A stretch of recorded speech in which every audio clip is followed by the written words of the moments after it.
거래 정지라니. 기계가 고장난 거 아니야? 내가 누군지 알아? VIP라고. 이태검 씨, 당신을 횡령 및 금융실명법 위반 혐의로 긴급 체포합니다. 당장 하선하세요. 며느리에게 너는 집 지키는 개처럼 얌전히 있어라는 문자를 남기고 호화 크루즈 여행을 떠났던 시댁 식구지. 도대체 왜 파티가 한창인 크루즈 한복판에서 개처럼 질질 끌려가며 오열하고 있을까요? 그들이 건드린 며느리 뒤에는 부산 항만 전체를 움직이는 철의 여인, 장모 김정분 여사가 버티고 있었다는 사실을 꿈에도 몰랐기 때문입니다. 집 지키는 개라 불리던 딸을 위해 엄마가 준비한 우아하고 잔혹한 복수극. 이야기 시작 전에 구독과 좋아요를 눌러주세요. 더 많은 분들이 이 사연을 함께 들을 수 있습니다. 그리고 지금 어디서 듣고 계신지 댓글로 남겨주시면 그곳까지 행복이 가득하시길 기도드릴게요. 여러분의 이야기도 궁금합니다. 그럼 오늘의 이야기 시작합니다. 현관문이 닫히는 육중한 소리가 적막한 거실을 때렸어요. 시어머니 금자 씨와 남편 태겸, 그리고 시누이 혜린까지 온 가족이 웃으며 떠나는 소리가 복도 끝에서 사라졌죠. 서연 씨는 닫힌 문을 멍하니 바라보다가 부엌으로 발걸음을 옮겼답니다. 냉장고를 열어보았지만 며칠째 장을 보지 못해 생수병 하나만 덩그러니 놓여 있었어요. 생활비 카드가 정지된 지 벌써 일주일이 지났거든요. 혹시나 하는 마음에 배달 앱을 켜 결제 버튼을 눌러보았지만 휴대폰 화면에는 잔액 부족으로 승인이 거절되었습니다. 라는 문구만 차갑게 깜빡일 뿐이었어요. 서연 씨가 마른 침을 삼키며 식탁 의자를 끌어당겨 앉는 순간이었답니다. 테이블 위에 엎어두었던 휴대폰이 짧고 날카롭게 진동했어요. 액정 위로 남편 태겸의 메시지가 떠올랐죠. 서연 씨는 떨리는 손가락으로 메시지를 확인했어요. 그곳에는 가족이라기엔 너무나 잔혹한 문장이 적혀 있었답니다. 우린 이제 크루즈 탄다. 너는 집 지키는 개처럼 얌전히 있어. 뒤이어 시누이 혜린이 명품관에서 긁은 300만 원짜리 결제 알림이 서연 씨의 휴대폰으로 전송되었어요. 서연 씨의 손에서 힘없이 휴대폰이 미끄러져 바닥으로 떨어졌답니다. 서연 씨는 배를 움켜쥔 채 식탁 모서리에 기대어 섰어요. 위장이 비어 쓰라린 것보다 가슴 안쪽에서 치미는 모멸감이 더 견디기 힘들었답니다. 바들바들 떨리는 손가락이 휴대폰 단축번호 1번을 눌렀어요. 신호음이 몇 번 울리기도 전에 수화기 너머로 시끌벅적한 자갈치 시장의 소음이 파도처럼 밀려왔습니다. 어이 김씨, 이거 얼음 좀 더 채워라. 어머니 정분 씨의 걸걸한 고함이 들려오자 서연 씨는 입술을 꽉 깨물어 터져나오는 울음을 삼켰어요. 하지만 가늘게 떨리는 숨소리까지 감출 수는 없었죠. 시장 한 구석에서 고무장갑을 낀 채 생선 상자를 정리하던 정분 씨가 멈칫하고 동작을 멈췄습니다. 30년을 넘게 시장 바닥에서 잔뼈가 굵은 정분 씨였어요. 딸의 침묵이 무엇을 의미하는지 단번에 알아챘던 겁니다. 엄마 나야. 서연 씨가 쥐어짜듯 내뱉은 목소리는 갈라져 있었어요. 정분 씨는 젖은 앞치마에 손을 쓱쓱 문질러 닦으며 좌판 구석에 숨겨둔 낡은 장부를 펼쳤습니다. 겉보기엔 평범한 생선 거래 장부였지만 그 안에는 부산 항만 물류창고의 실소유주를 증명하는 서류들이 빼곡히 꽂혀 있었답니다. 정분 씨의 눈길이 장부 틈새에 끼워진 사위 태겸의 명함에 멈췄어요. 그 시각 남편 태겸은 공항 라운지 소파에 거만하게 다리를 꼬고 앉아 있었죠. 그는 한 손에 샴페인 잔을 들고 손목에는 서연 씨가 결혼 예물로 해준 고가의 시계가 번쩍이도록 각도를 맞춰 사진을 찍고 있었답니다. 곧이어 서연 씨의 휴대폰으로 SNS 알림이 떴어요. 이번 여행은 우리 가족만의 힐링 타임. 불청객 없이 떠나니 공기부터 다르네. 화면 속 태겸과 시댁 식구들은 세상에서 가장 행복한 표정으로 웃고 있었어요. 서연 씨는 그 사진을 보며 휴대폰을 가슴에 품고 주저앉아 버렸습니다. 수화기 너머로 딸의 흐느낌을 들은 정분 씨의 얼굴에서 시장 아지매의 넉살 좋은 미소가 완전히 사라졌어요. 정분 씨는 생선 내장을 다듬던 칼을 도마 위에 쿵 하고 거칠게 꽂아 넣었습니다. 그 서늘한 소리가 서연 씨의 귓가에도 생생하게 전해졌죠. 서연아, 밥은 먹었나? 정분 씨의 목소리는 평소보다 훨씬 낮고 건조했어요. 그것은 딸을 걱정하는 엄마의 목소리이자 동시에 움직이기 시작한 회장님의 신호탄이었답니다. 정분 씨는 비린내가 밴 고무장갑을 거칠게 벗어 좌판 위에 던졌어요. 늘 허리에 두르던 낡은 전대도 풀어서 금고 깊숙이 밀어 넣었죠. 시장통의 시끌벅적한 소음 사이로 칠흑같이 검은 대형 세단 한 대가 미끄러지듯 들어와 정분 씨 앞에 멈춰 섰습니다. 주변 상인들이 눈을 휘둥그레 뜨고 쳐다봤지만 정분 씨는 익숙한 듯 뒷문을 열고 올라탔답니다. 운전석에서 내린 말끔한 정장 차림의 장 상무가 정분 씨를 향해 허리를 90도로 굽혔어요. 회장님, 지시하신 자료 준비했습니다. 차 안의 공기는 시장 바닥과는 전혀 달랐어요. 서늘한 에어컨 바람과 함께 가죽 시트의 묵직한 냄새가 차올랐죠. 정분 씨는 장 상무가 건넨 태블릿 PC를 받아들었습니다. 화면에는 사위 태겸이 지점장으로 있는 보험사의 실적 그래프가 가파르게 상승하고 있었어요. 정분 씨는 그 그래프를 보며 차갑게 코웃음을 쳤답니다.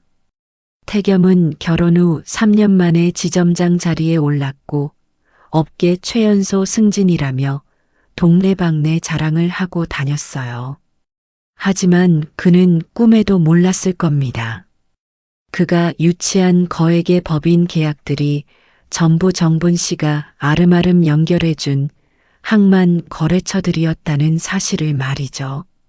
정분 씨는 태블릿 화면을 손가락으로 툭툭 두드리며 나직하게 물었어요.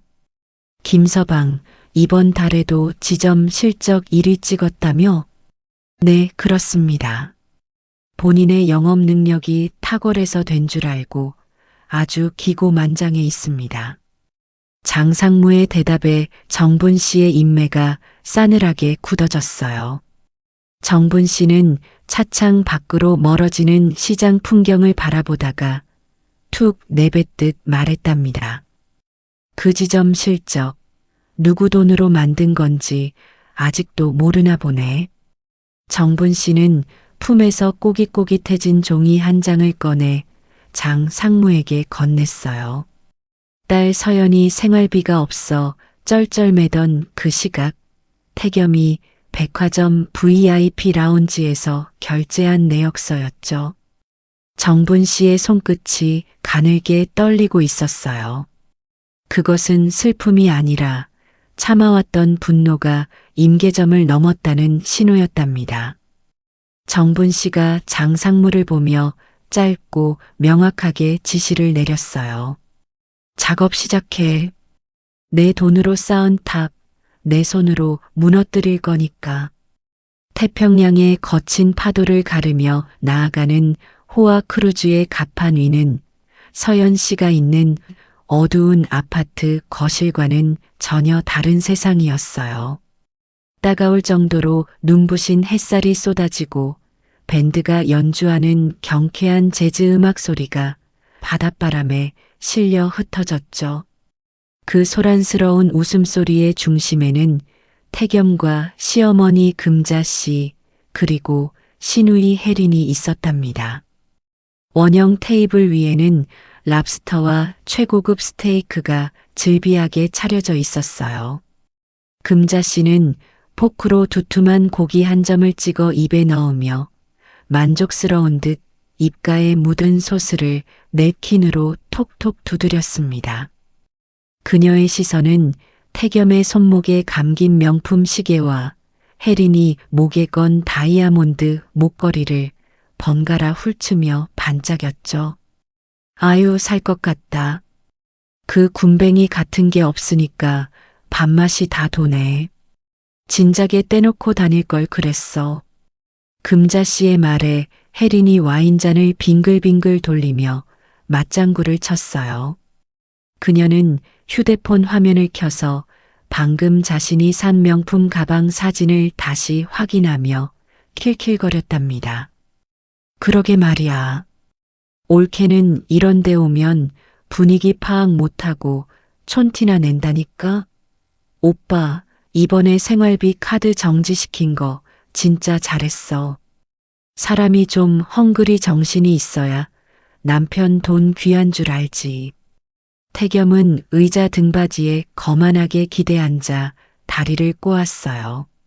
그는 짐짓 점잖은 척하며 샴페인 잔을 들어 올렸지만 입가에 번지는 비릿한 미소는 숨길 수 없었죠. 교육 차원이야, 교육. 서연이 걔는 내가 벌어다 주는 돈이 하늘에서 뚝 떨어지는 줄 안다니까? 집에서 편하게 살림이나 하면서 불만이 많아. 이번 기회에 가장의 무게가 어떤 건지 확실히 깨닫게 해줘야지. 태겸은 말을 마치며 휴대폰을 꺼내 들었어요. 그리고는 보란 듯이 가족들의 행복한 모습을 찍어 SNS에 업로드했답니다.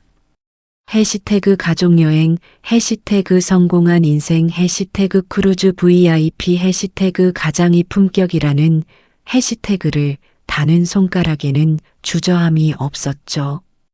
그가 전송 버튼을 누르는 순간 지구 반대편의 서연 씨에게는 또 하나의 비수가 날아들고 있었어요. 같은 시각 부산의 한 허름한 건물 지하. 겉보기엔 창고처럼 보였지만 육중한 철문을 열고 들어서자 벽면 가득 모니터가 설치된 은밀한 상황실이 드러났어요. 정분 씨는 가죽 소파 깊숙이 몸을 묻은 채 모니터 화면을 응시하고 있었답니다.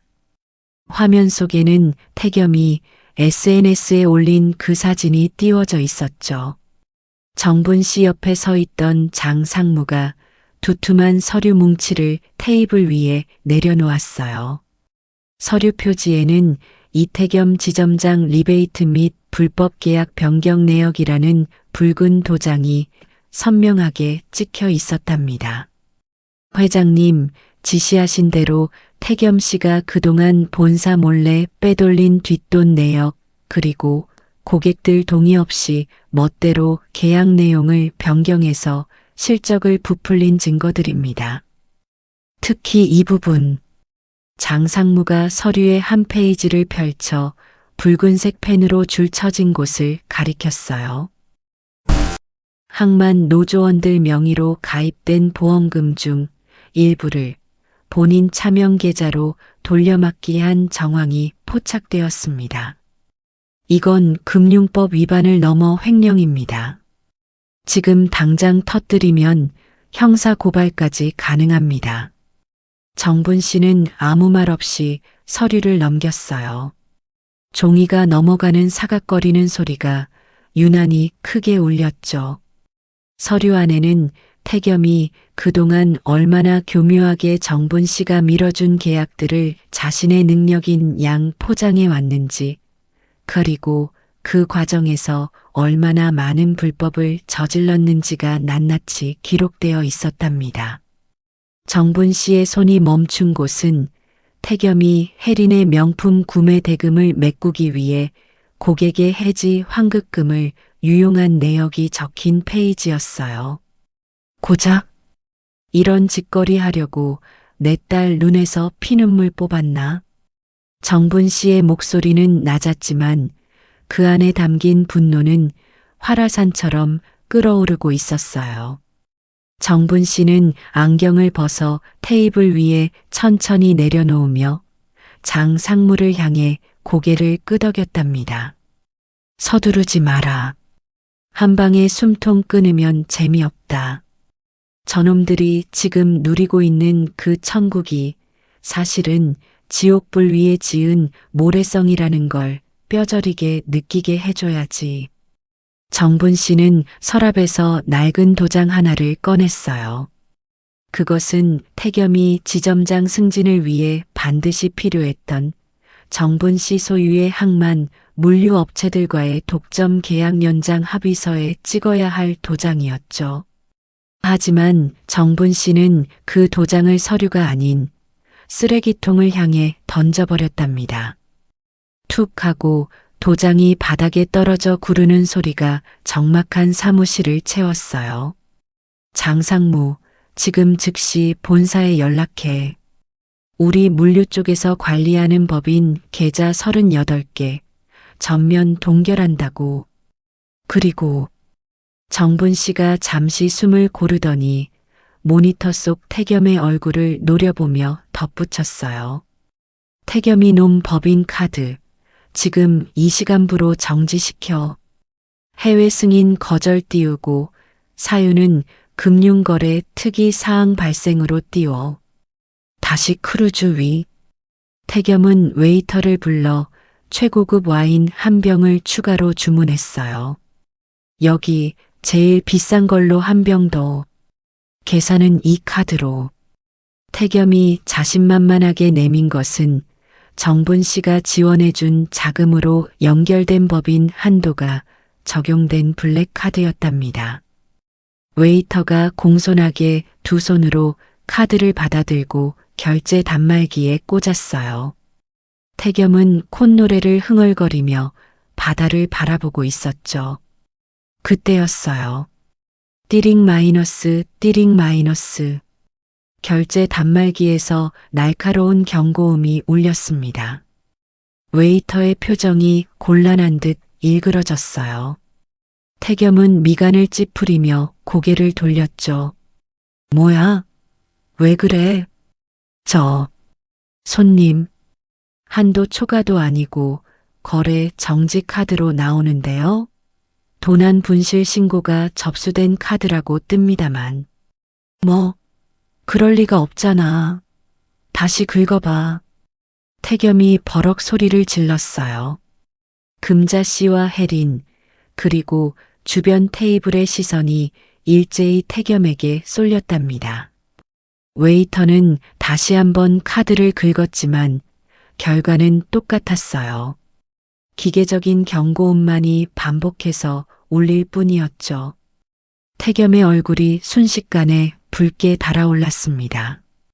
그는 당황해서 지갑 속에 있던 다른 카드들을 꺼내 허둥지둥 내밀었지만 이미 정분 씨가 설계한 덫은 그의 모든 자금줄을 완벽하게 조여오고 있었답니다. 즐거운 파티장에 찬물을 끼얹은 듯한 정적. 그 순간 태겸의 휴대폰이 진동했어요. 본사 감사팀에서 온 긴급 문자였죠. 하지만 태겸은 그 문자를 확인하기도 전에 식은땀을 흘리며 웨이터의 눈을 피해야만 했답니다. 그의 등 뒤로 거대한 파도가 뱃머리를 때리는 소리가 마치 정분 씨의 호통처럼 웅장하게 울려 퍼졌어요. 화창했던 태평양의 하늘이 순식간에 잿빛으로 변한 것만 같았어요. 태겸이 호기롭게 내밀었던 블랙카드는 단말기 속에서 그저 차가운 플라스틱 조각에 불과했답니다. 웨이터가 다시 한번 카드를 긁었지만 결과는 똑같았어요. 삐빅 마이너스 거래 정지 카드입니다. 그 기계적인 경고음이 즐거운 재즈 음악을 뚫고 가판 위의 공기를 얼어붙게 만들었어요. 태겸의 이마에서 식은땀 한 방울이 툭 떨어져 하얀 테이블보 위로 번졌습니다. 그는 떨리는 손으로 지갑을 열어 다른 신용카드들을 닥치는 대로 꺼내기 시작했어요. 법인 카드, 개인 카드, 심지어 비상용으로 넣어둔 마이너스 통장 체크카드까지 전부 다 꺼내 들었죠. 이걸로 해봐. 기계가 고장 난 거 아니야? 내가 누군지 알아?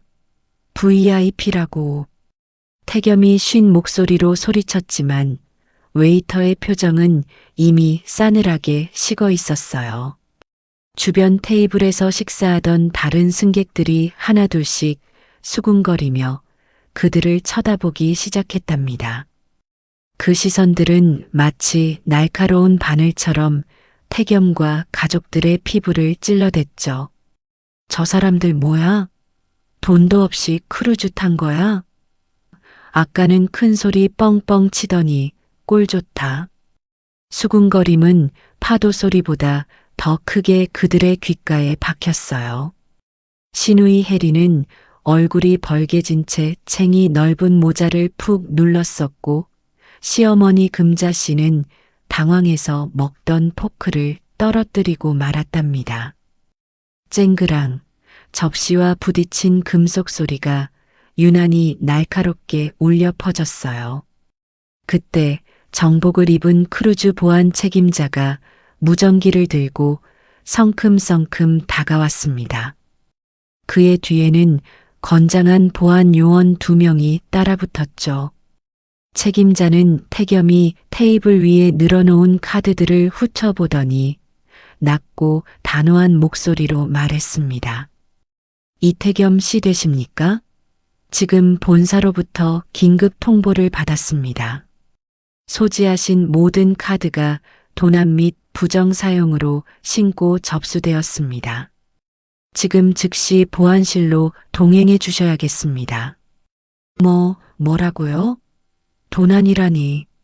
내가 지점장인데 이거 다 내 능력으로 만든 카드들이란 말이오. 태겸이 억울하다는 듯 벌떡 일어났지만 보안 요원들은 망설임 없이 태겸의 양팔을 붙잡아 꺾었답니다. 어걱하는 신음과 함께 태겸의 몸이 거칠게 제압당했어요. 이거 안 나. 금자 씨가 비명을 지르며 달려들었지만 요원들은 눈 하나 깜짝하지 않았어요. 오히려 주변 승객들에게 안전을 위해 자리에서 물러나 주십시오라고 안내하며 그들을 마치 범죄자 취급했죠. 결국 태겸과 금자 씨, 해리는 수백 명의 승객이 지켜보는 가운데 개 끌려가듯 보안실로 끌려가야 했답니다. 해린이 질질 끌려가며 신던 명품 샌들이 벗겨졌지만 아무도 챙겨주지 않았어요. 보안실은 화려한 가판과는 딴판이었어요. 창문 하나 없는 좁은 방, 회색 벽, 그리고 차가운 철제 책상만이 놓여 있었죠. 에어컨 바람이 유난히 시리게 불어왔습니다. 보안 책임자는 태겸의 휴대폰과 지갑을 압수해 책상 위에 올려두었어요. 그리고 모니터 화면을 돌려 그들에게 보여주었답니다. 한국의 금융사로부터 공문이 왔습니다.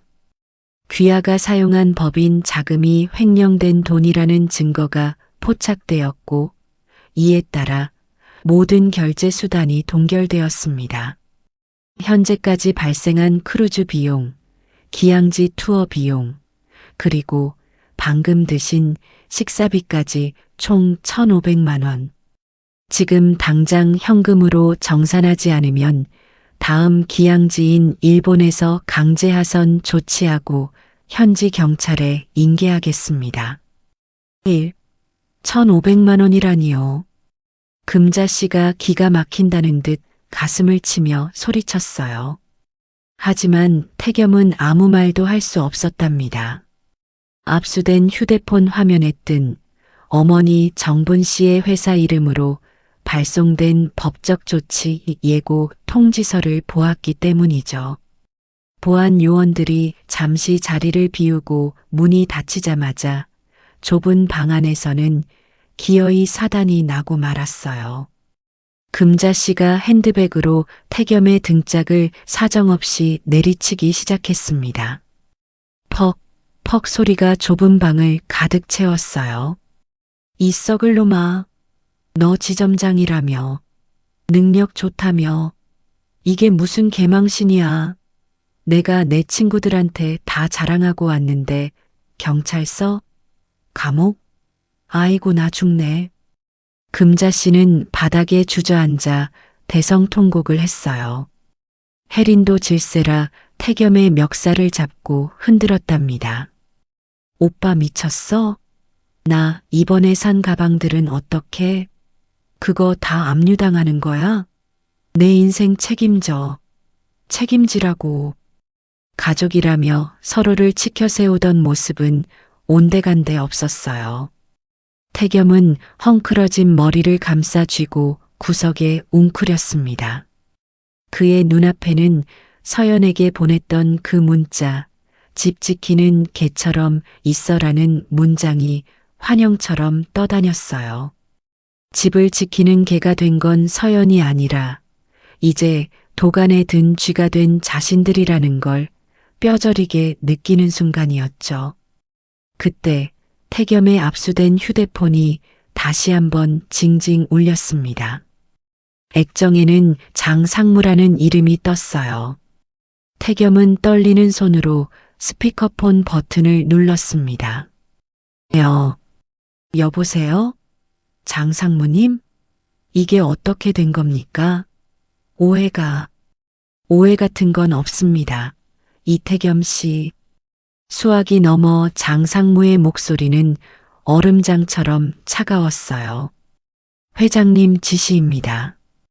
오늘 자정까지 횡령한 자금 원상 복구하지 않으시면 내일 아침 부산항 입항 즉시 긴급 체포영장이 집행될 겁니다.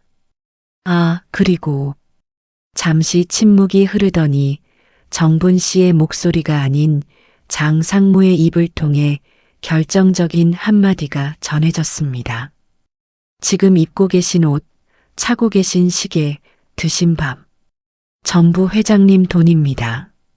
남의 돈으로 호의호식했으면 이제 토해내셔야죠. 10원 한 장까지. 전화가 뚝 끊겼습니다.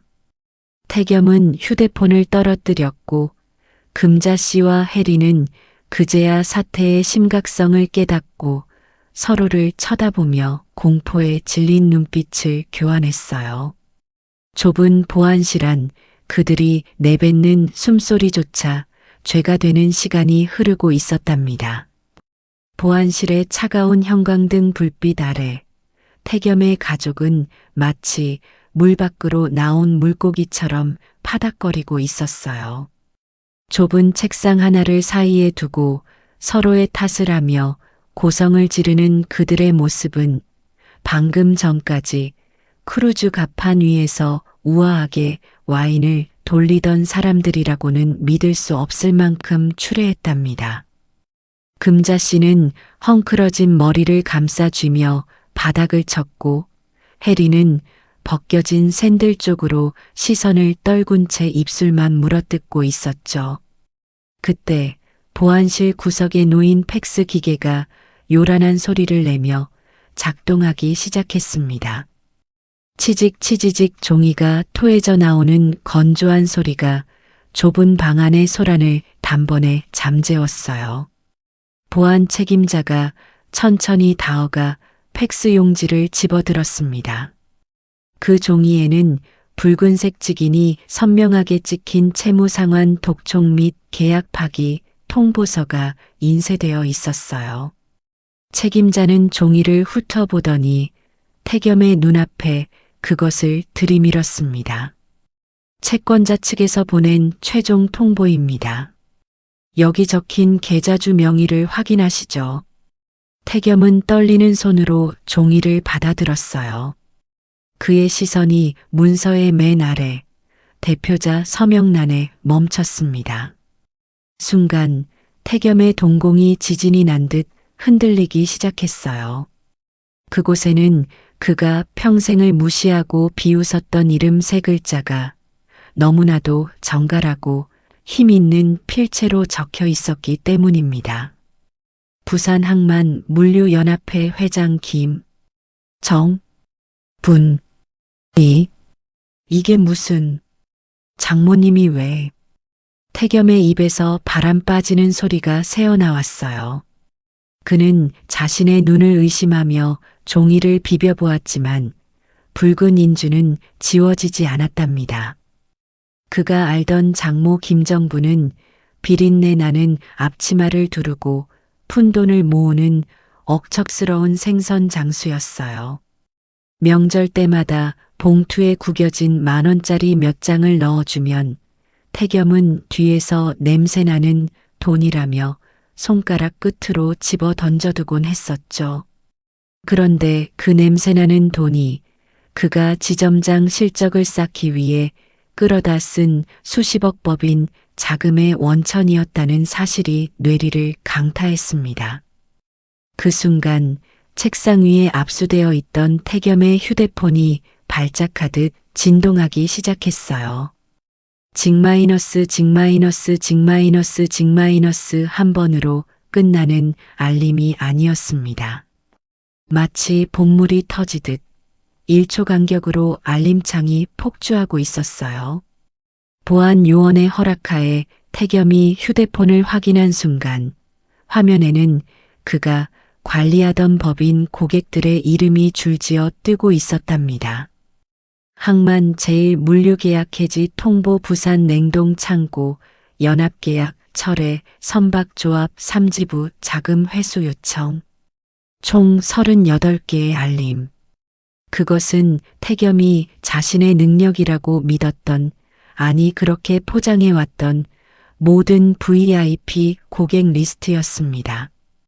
정분 씨가 태블릿 PC에 서명을 하나씩 할 때마다 태겸의 휴대폰에서는 그의 인생이 무너져 내리는 소리가 실시간으로 울려 퍼지고 있었던 거죠. 휴대폰을 쥔 태겸의 손이 하얗게 질리다 못해 마비된 듯 굳어버렸어요. 다리에 힘이 풀린 그는 그대로 의자 밑으로 미끄러져 내렸습니다. 그 모습을 지켜보던 금자 씨가 달려들어 팩스 용지를 낚아챘어요. 김정분? 아니, 사돈이 왜 여기 있어? 이게 다 무슨 소리야? 금자 씨의 비명에 보안 책임자가 무덤덤한 표정으로 모니터 화면을 전환했습니다. 채권자분께서 직접 전하실 말씀이 있다고 하셔서 연결해 드립니다. 치직거리는 노이즈가 사라지자 벽면의 모니터에 정분 씨의 모습이 나타났습니다. 하지만 그 모습은 태겸이 알던 장모님이 아니었어요. 늘 입던 꽃무늬 몸빼바지가 아닌 검은색 정장을 입고 가죽 의자에 앉아 있는 정분 씨의 눈빛은 서늘하다 못해 날카로웠습니다. 뒤편으로는 부산항의 전경이 한눈에 내려다 보이는 통유리 창이 보였죠. 태겸은 본능적으로 모니터를 향해 무릎을 꿇었어요. 자, 장모님. 아니, 회장님. 제가 잘못했습니다. 이게 다 오해가... 제가 설명할 수 있습니다. 태겸이 바닥에 머리를 찌우며 애원했지만 모니터 속 정분 씨는 미동도 하지 않았어요. 정분 씨는 책상 위에 놓인 태겸의 명함을 집어들더니 천천히 반으로 접어버렸습니다. 뚝 하는 소리가 스피커를 타고 보안실 전체에 묵직하게 울렸어요. 자네가 그랬지. 내 딸 보고 집 지키는 게라고. 정분 씨의 목소리는 낮았지만 그 어떤 고함보다 압도적이었어요. 금자 씨와 혜린도 숨을 죽인 채 얼어붙었답니다. 자네들이 그 호화 유람선에서 먹고 마신 돈, 입고 있는 옷, 차고 있는 시계. 그게 다 그게 취급받던 내 딸, 서연이 앞으로 모아둔 내 피 같은 돈이었다. 정분 씨는 카메라를 똑바로 응시했어요. 그 눈빛은 태겸의 영혼을 꿰뚫는 듯 했죠. 개를 키워도 주인은 밥을 굶기지 않아. 하물며 사람을, 그것도 가족이라며 데려간 내 딸을 굶기고 모욕을 줘? 자네들은 내 딸을 가족으로 본 게 아니라 뜯어먹을 고기로 본 게야. 정분 씨가 손짓하자 화면 밖에서 장상무가 서류 뭉치를 파쇄기에 넣는 소리가 들려왔습니다. 그르르륵 갈려나가는 종이 소리는 마치 태겸의 미래가 갈려나가는 소리처럼 끔찍하게 들렸어요. 내 핏줄 눈에서 눈물 나게 하면 너희 눈에선 피눈물이 날 거라고 내가 경고하지 않았던가. 이제 그 죄가 돈이 아니라 너희들 인생으로 갚아라. 정분 씨는 마지막으로 한마디를 덧붙이며 통신을 끊어버렸습니다. 내 딸은 집 지키는 개가 아니라 내가 지키는 내 새끼다. 화면이 암전되자 보안실에는 무거운 침묵만이 남았어요. 그리고 곧이어 태겸의 휴대폰이 다시 한번 울렸습니다. 이번에는 문자가 아니었어요. 발신자 부산지방검찰청. 태겸은 휴대폰을 떨어뜨리고 머리를 감싸쥐며 절규했습니다. 금자 씨는 뒤로 넘어갔고 혜리는 구석에 웅크려 덜덜 떨기 시작했죠. 그들의 오만함이 만들어낸 모래성은 정분 씨가 일으킨 거대한 파도 앞에 흔적도 없이 쓸려나가고 있었답니다. 모니터 화면이 검게 꺼지자 보안실에는 에어컨 돌아가는 웅마이너스 소리만이 남았습니다. 그 기계적인 소음이 태겸의 가족에게는 마치 사형 선고를 기다리는 시계 초침 소리처럼 들려왔어요. 태겸은 식은 땀으로 축축하게 젖은 셔츠 깃을 잡아당기며 거칠게 숨을 몰아쉬었습니다. 다리가 후들거려 일어설 수조차 없었죠. 금자 씨는 충격을 이기지 못하고 소파에 널브러져 헛구역질을 해대고 있었고 혜리는 손톱으로 가죽 소파를 긁으며 초조하게 다리를 떨고 있었답니다. 그때 굳게 닫혀있던 보안실의 철문이 열리고 낯선 남자가 들어왔습니다. 크루즈 보안 요원과는 다른 날카로운 눈빛과 딱 떨어지는 정장 차림의 남자였어요. 그는 손에 태블릿 PC를 들고 있었는데 화면에는 실시간으로 전송되는 데이터 그래프가 붉은색으로 요동치고 있었죠. 남자는 태겸에게 눈길조차 주지 않은 채 책상 위에 놓인 스피커폰의 음소거 버튼을 해제했습니다. 장상무님 현장 도착했습니다. 보안실 확보했고 대상자들 신병 확보 상태 확인했습니다. 스피커폰 너머로 장상무의 다급하면서도 냉철한 목소리가 보안실을 울렸어요. 시간이 없습니다. 지금 한국 시각으로 은행 마감까지 30분 남았습니다. 그 안에 태겸이 놈이 빼돌린 차명 계좌 비밀번호와 OTP 인증을 확보하지 못하면 놈이 미리 설정해 둔 자동 이체로 자금이 해외로 빠져나갑니다. 그러면 회수하는데 몇 달이 걸릴지 모릅니다. 오늘 안에, 아니 지금 당장 끝내야 합니다. 태겸은 그제야 상황 파악이 되었는지 눈을 번쩍 떴어요. 자신이 만약을 대비해 해외 페이퍼 컴퍼니로 걸어둔 자동 이체 설정을 장 상무가 눈치챈 것이었죠. 태겸은 마지막 발악이라도 하듯 입을 꾹 다물고 고개를 돌려버렸답니다. 시간을 끌면 돈이라도 건질 수 있을 거라는 얄팍한 계산이 머릿속을 스쳤기 때문이죠. 하지만 정분 씨가 보낸 사람들은 호락호락하지 않았어요. 현장에 도착한 남자가 태겸의 눈앞에 서류 한 장을 들이밀었습니다. 이태겸 씨, 지금 협조하지 않으시면 이 횡령건은 단순 경제사범이 아니라 특정경제범죄 가중처벌법 위반으로 넘어갑니다. 횡령액 50억 이상, 무기 또는 5년 이상의 징역입니다. 하지만 지금 자금 회수에 협조하면 정상 참작의 여지는 생깁니다. 선택하시죠. 돈입니까? 아니면 남은 인생입니까? 태겸의 동공이 심하게 흔들렸어요. 5년 이상의 징역이라는 말에 쥐고 있던 주먹에 힘이 풀려버렸죠. 옆에서 듣고 있던 금자 씨가 비명을 지르며 태겸의 옷자락을 붙잡고 흔들었답니다. 너 감옥 갈 거야? 돈이고 뭐고 다 내놓고 빌어.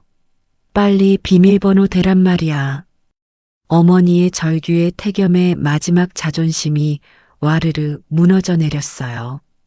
그는 덜덜 떨리는 손가락으로 남자가 건넨 키패드에 비밀번호를 하나씩 입력하기 시작했습니다. D-D-D- 숫자가 입력될 때마다 태블릿 화면에 붉은 그래프가 하나씩 파란색 회수 완료 형태로 바뀌어 갔어요. 38개의 차명 계좌, 그 안에 숨겨져 있던 수십억 원의 자금이 순식간에 정분 씨의 원계좌로 빨려 들어갔습니다. 모든 자금 회수가 완료되자마자 보안실 밖에서 대기하고 있던 일본 현지 경찰과 인터폴 공조 수사팀이 들이닥쳤습니다. 그들은 망설임 없이 태겸의 손목에 차가운 은색 수갑을 채웠어요. 철컹 마이너스 금속이 맞물리는 소리가 뼈에 사무치도록 차갑게 들렸죠. 이태겸 씨, 당신을 횡령 및 사문서 위조, 금융실명법 위반 혐의로 긴급 체포합니다.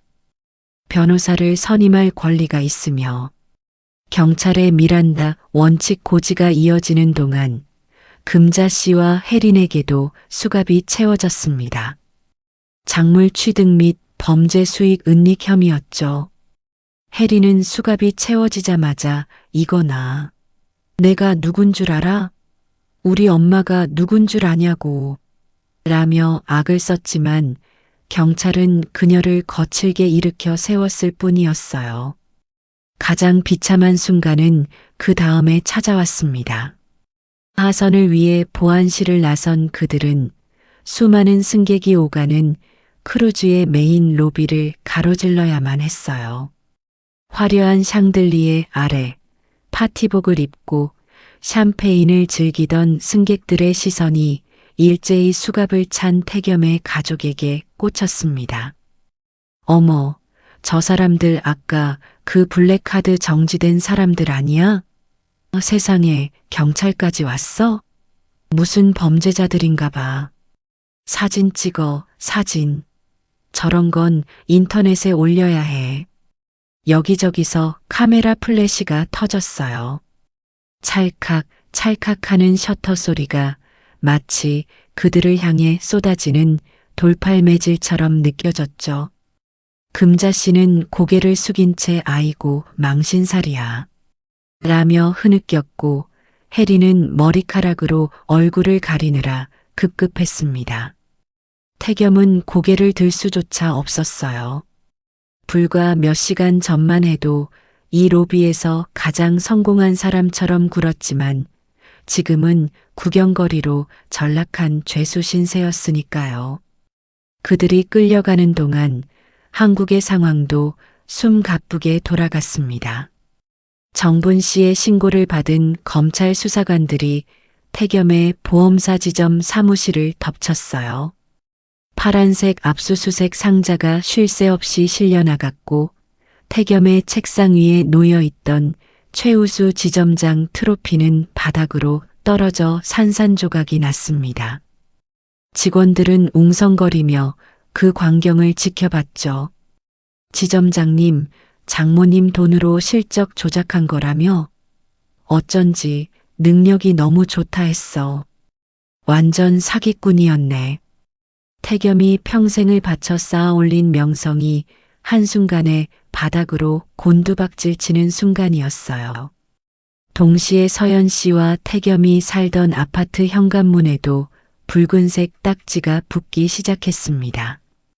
법원 집행관들이 들어와 집안의 명품 가구, 가전제품, 그리고 혜린이 사모은 명품 가방들에 차례차례 압류 딱지를 붙였어요.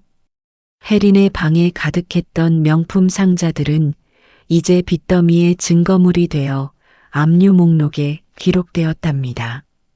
크루즈에서 끌려 내려온 태겸은 항구에 대기하고 있던 호성차에 오르기 직전 경찰에게 사정하여 딱 한 통의 전화를 허락받았습니다. 그는 떨리는 손으로 서연에게 전화를 걸었어요. 뚜루루, 뚜루루. 신호음이 길게 이어졌습니다. 태겸은 입술이 바짝바짝 말라갔어요. 제발 받아달라고, 서연이라면 마음이 약해서 받아줄 거라고, 자신을 구해줄 사람은 서연뿐이라고 생각했죠. 여보세요? 마침내 서연의 목소리가 들려왔습니다. 하지만 그 목소리는 태겸이 기억하던 주눅 들고 떨리던 목소리가 아니었어요. 차분하고 건조한 낯선 여자의 목소리였죠. 서연아, 나야, 태겸이. 나 지금 잡혀가게 생겼어. 장모님이 오해하신 거야. 내가 말 좀 잘해봐, 우리 가족이잖아. 내가 나가면 다 설명할게. 태겸이 횡설수설하며 매달렸지만 수화기 너머에는 잠시 침묵만이 흘렀습니다. 파도 소리와 갈매기 소리가 뒤섞인 항구의 바람 소리만이 그 공백을 채웠죠. 가족? 서연의 되묻는 목소리에 비소조소가 섞여 있었어요. 당신들이 가족여행 간다고 나한테 보낸 문자 기억 안 나? 집 지키는 게. 아니 그건 장난이었어. 알잖아, 내 성격. 장난? 그래. 그럼 나도 장난 한번 칠게. 서연은 숨을 한번 크게 들이마셨다가 또박또박 말을 이었습니다. 당신이 그랬지. 가장의 무게를 느껴보라고. 이제 당신이 느낄 차례야. 죄수 번호의 무게를. 윤서연, 너 지금 뭐라는 거야? 끊을게. 경찰 조사 잘 받아. 그리고 서연이 마지막으로 한마디를 툭 던졌습니다. 이혼 서류는 구치소로 보낼게. 거기선 도장 찍을 시간 많을 테니까. 뚝. 전화가 끊어졌습니다. 태겸은 멍하니 휴대폰을 바라보다가 경찰의 손에 이끌려 호송차 뒷좌석으로 밀려 들어갔어요. 철문이 닫히고 창살 너머로 보이는 항구의 풍경이 멀어지기 시작했습니다. 금자 씨와 혜리는 서로를 탓하며 악을 쓰다 지쳐 고개를 떨구고 있었죠. 그렇게 그들의 화려했던 휴가는 차가운 호송차 안에서 막을 내렸습니다. 정분 씨가 설계한 완벽한 정의가 한치의 오차도 없이 그들의 인생을 원점으로, 아니 마이너스로 되돌려 놓은 것이었답니다. 태풍이 휩쓸고 지나간 부산 앞바다는 언제 그랬냐는 듯 잔잔한 윤슬을 반짝이고 있었어요. 서울의 고급 아파트에서 짐을 빼던 날 서연 씨는 그 넓은 펜트하우스가 사실은 자신을 가두던 감옥이었음을 깨달았답니다. 화려한 가구가 빠져나간 자리는 횡하기 그지없었고 그곳엔 옹기라고는 찾아볼 수 없었죠. 서연 씨는 미련 없이 캐리어 하나만 끌고 현관문을 나섰습니다. 등 뒤로 도어락이 잠기는 철컥 소리가 마치 지난 10년의 족쇄가 풀리는 소리처럼 경쾌하게 들렸어요. 부산으로 내려온 지 한 달. 서연 씨는 어머니 정분 씨의 낡은 주택에서 눈을 떴습니다. 아침 6시 창문 틈으로 들어오는 짭조름한 바다 냄새와 도마 위에서 칼질하는 규칙적인 소리가 알람을 대신했죠. 서연 씨가 부스스한 모습으로 부엌으로 나갔을 때 정분 씨는 갓 지은 하얀 쌀밥을 밥그릇에 고봉으로 퍼 담고 계셨어요. 일어났나? 밥 먹자. 정분 씨는 별일 아니라는 듯 뚝배기를 식탁 위에 올렸습니다. 보글보글 끓어오르는 된장찌개에서 구수한 김이 피어올랐어요. 그 안에는 서연 씨가 어릴 적 좋아하던 꽃게와 두부가 가득했죠. 식탁 위에는 투박하지만 정갈한 반찬들이 놓여 있었어요. 노릇하게 구워진 고등어 한 토막, 빨갛게 무친 콩나물, 그리고 김이 모락모락 나는 쌀밥. 그것은 태겸이 자랑하던 크루즈의 스테이크나 호텔 뷔페와는 비교할 수 없는 사람의 체온이 담긴 밥상이었답니다. 서연 씨는 숟가락을 들었지만 선뜻 국을 뜨지 못했어요. 목구멍에서 뜨거운 덩어리가 울컥 치밀어 올랐기 때문이죠. 정분 씨는 아무 말 없이 고등어 살을 발라 밥 위에 척 얹어주었습니다. 거칠고 투박한 엄마의 손가락 마디마디에는 평생 딸을 위해 생선을 만져온 세월이 굳은 살처럼 박혀 있었어요. 먹어라. 식는다. 그 짧은 한마디에 서연 씨의 눈에서 참았던 눈물이 툭 하고 밥그릇 위로 떨어졌습니다. 눈물은 밥알 사이로 스며들었지만 서연 씨는 멈추지 않고 숟가락을 입으로 가져갔어요.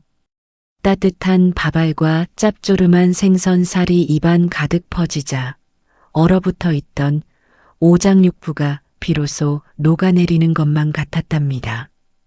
서연 씨는 울면서 밥을 삼켰고 정분 씨는 그런 딸의 앞접시에 말없이 두부를 더 덜어주었을 뿐이었어요. 방 안에는 숟가락이 그릇에 부딪히는 달그락 소리와 서연 씨가 코를 훌쩍이는 소리만이 평온하게 채워졌습니다. 오후가 되자 서연 씨는 집 앞 작은 상가 건물로 향했어요. 그곳에는 카페 문직이라는 소박한 나무 간판이 걸려 있었답니다. 사람들이 왜 하필 이름을 문지기로 지었냐고 물을 때마다 서연 씨는 그저 옅게 웃으며 대답하곤 했어요. 예전에는 남의 집을 지키는 문지기였지만 이제는 내 인생의 문을 지키는 주인이 되겠다는 다짐이었죠. 카페 문을 열고 들어가자 은은한 커피 향과 함께 따스한 햇살이 통유리를 통해 쏟아져 들어왔어요. 서연 씨는 익숙한 손놀림으로 에스프레소 머신을 작동시켰습니다. 치잉 마이너스 하는 스팀 소리가 공간을 채웠어요. 그때 주머니 속에서 진동이 울렸습니다. 발신자는 구치소에 수감 중인 태겸이었어요. 영상 통화 접견 신청이 온 것이었죠. 서연 씨는 잠시 화면을 응시하다가 담담하게 통화 버튼을 눌렀습니다. 화면 속 태겸은 덥수룩한 수염에 퀭한 눈을 하고 있었어요. 불과 한 달 전 명품 정장을 입고 거들먹거리던 모습은 온데간데 없었죠. 태겸은 화면 너머 서연을 보자마자 입술을 달싹거렸습니다. 서연아. 태겸의 목소리는 떨리고 있었어요. 그는 무언가 변명을 하려다 서연의 너무나도 평온한 표정을 보고는 말을 잇지 못했습니다. 그저 숨만 거칠게 몰아쉴 뿐이었죠. 정적? 3초간의 긴 침묵이 흘렀습니다. 그 침묵 속에서 태겸은 비로소 깨달은 듯 했어요. 자신이 잃어버린 것이 돈이 아니라 자신을 유일하게 지켜주던 사람이라는 것을요. 서연 씨는 그런 태겸을 보며 미동도 하지 않고 준비해둔 말을 건넸습니다. 당신이 그랬죠. 집 지키는 게라고. 서연 씨의 목소리는 높지도 낮지도 않았어요. 그저 사실을 확인하는 판사처럼 건조했죠. 그래서 이제 지키려고요. 당신 집 말고 내 인생. 서연 씨는 태겸의 대답을 기다리지 않고 종료 버튼을 눌렀습니다. 화면이 꺼지며 검은색으로 변하자 서연 씨의 얼굴이 거울처럼 비쳤어요. 그 속에는 더 이상 주눅든 며느리가 아닌 단단한 눈빛을 가진 한 여자가 서 있었답니다. 서연 씨는 앞치마 주머니에 습관처럼 넣고 다니던 하얀 약 봉투를 꺼냈어요. 심한 불안 장애와 불면증 때문에 매일 먹어야 했던 신경안정제였죠. 하지만 부산에 내려온 뒤로 그녀는 한 번도 약을 찾지 않았다는 사실을 깨달았습니다. 서연 씨는 망설임 없이 약 봉투를 구겨서 쓰레기통에 툭 던져 넣었어요. 바스락거리는 소리와 함께 약 봉투는 쓰레기통 깊숙이 사라졌습니다. 그것은 완전한 치유이자 과거와의 완벽한 작별이었어요. 딸, 커피 한 잔 주나? 카페 문이 딸랑 열리며 정분 씨가 들어왔어요. 시장 상인들에게 돌릴 시루떡을 한아름 안고서였죠. 정분 씨의 등 뒤로 눈부신 오후의 햇살이 후광처럼 비쳤습니다. 서연 씨는 환하게 웃으며 머신 앞으로 다가갔어요. 네, 회장님. 세상에서 제일 맛있는 걸로 드릴게요. 회장은 무슨 그냥 엄마지. 정분 씨가 쑥스러운 듯 손사래를 치며 카운터 자리에 앉았습니다. 서연 씨가 내밀어준 따뜻한 라떼 잔을 두 손으로 감싸 쥐자 정분 씨의 손등 위에 서연 씨의 손이 포개졌어요. 거칠고 투박한 엄마의 손과 이제 막 자신의 일을 시작한 딸의 손. 두 손의 온기가 서로에게 전해졌습니다. 창밖으로는 부산항의 갈매기들이 자유롭게 날아오르고 있었어요. 카페 안에는 잔잔한 클래식 음악과 함께 두 모녀가 호호 불며 커피를 마시는 소리, 그리고 가끔씩 터져 나오는 웃음소리만이 평화롭게 머물렀습니다. 더 이상 그들을 짓누르는 고함도 무시도 빚독촉도 없는 아주 보통의 그러나 기적 같은 오후였답니다.